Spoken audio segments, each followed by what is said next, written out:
নমো নমঃ লোকসভাৰ দৰে এখন উচ্চ সদনত এগৰাকী সাংসদ দয়ানিধি মাৰাণৰ দৰে এগৰাকী বিশিষ্ট সাংসদে যেতিয়া সংস্কৃত ভাষাৰ দৰে তেনেকুৱা অপমানসূচক বাক্য প্ৰয়োগ কৰিছে সঁচাকৈ বৰ্তমান সময়ত আমাৰ বাবে অশুভনীয় সংকেত। এগৰাকী সাংসদে যদি আমাৰ জনপ্ৰতিনিধিয়ে যদি আমাক প্ৰতিনিধিত্ব কৰিব উপৰিও প্ৰতিনিধিত্ব কৰাৰ পৰা আমাৰ ভাৱভংগীমা সকলো সংসদত দাঙি ধৰে তেনেদৰে এগৰাকী বিশিষ্ট সংসদে যদি সংস্কৃত ভাষা যিকোনো ভাষাৰ প্ৰতিয়ে নহওক তেনেকুৱা অপমানসূচক বাক্য প্ৰয়োগ কৰে বিশেষকৈ সংস্কৃত ভাষা যি আমাৰ ভাৰতীয়তাৰ পৰিচয়। সংস্কৃতত কোৱা আছে বিনা বেদ বিনা গীতা বিনা ৰামায়ণী কথম বিনা কবি কালিদাসম কুত্ৰস্যাৎ ভাৰতীয়তা। ঠিক তেনেদৰে কালিদাসৰ কৃতিৰ লগতে সংস্কৃত ভাষাৰ বেদ উপনিষদ পুৰাণ সাহিত্যকে আদি কৰি দৰ্শন সমস্ত গ্ৰন্থৰ নিধি হৈছে সংস্কৃত ভাষা। ভাৰতৰ প্ৰায়বোৰ ভাষাৰে জননী হৈছে সংস্কৃত ভাষা।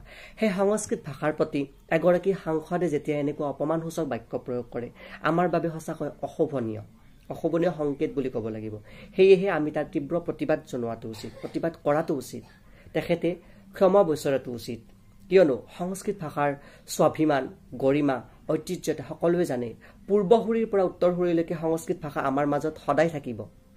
এগৰাকী গৱেষক ছাত্ৰ হিচাপে এগৰাকী সংস্কৃত ভাষাৰ সাধক হিচাপে মই এইখিনি ক'বলৈ বাধ্য হৈছোঁ।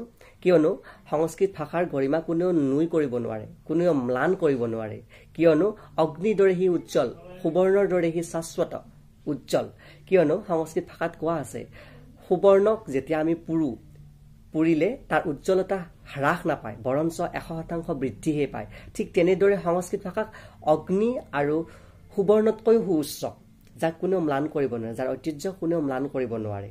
ঠিক তেনেদৰে ভাষাটো আমাৰ সংস্কৃত ভাষা এনেকুৱা নহয় যে কোনোবা অপমান কৰিলে যে তাৰ সংস্কৃত ভাষাৰ প্ৰতি কোনোবা অপব্যৱহাৰ কৰিলে তাৰ গৰিমা নোহোৱা হৈ যাব, তাৰ মহিমা বিখণ্ডিত হ'ব। খণ্ডিত নহয়, বৰঞ্চ তাৰ গৰিমা যেনেকুৱা হৈ আছে সংস্কৃত ভাষাই যি স্বকীয়তা বহন কৰিছে সেই স্বকীয়তা পূৰ্বসূৰীৰ দৰে উত্তৰসূৰীলৈকে অহৰহভাৱে যেতিয়ালৈকে গংগা নদী ব্ৰহ্মপুত্ৰ নদী বৈ থাকিব তেতিয়ালৈকে সংস্কৃত ভাষাৰ স্বকীয়তা স্বাভিমান বৈ যাই থাকিব।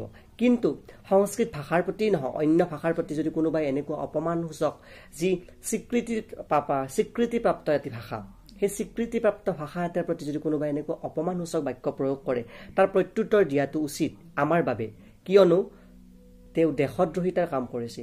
সংস্কৃত ভাষা আমাৰ ভাৰতীয়তাৰ পৰিচয়। বিশ্ব দৰবাৰত ভাৰতক প্ৰতিনিধিত্ব কৰা মূল ভাষাটোৱেই হৈছে সংস্কৃত ভাষা। কিয়নো বৰ্তমান NEP অৰ্থাৎ নেশ্যনেল এডুকেশ্যন পলিচিয়ে IKS ছিষ্টেমত ইণ্ডিয়ান নলেজ ছিষ্টেমক ভাৰতীয়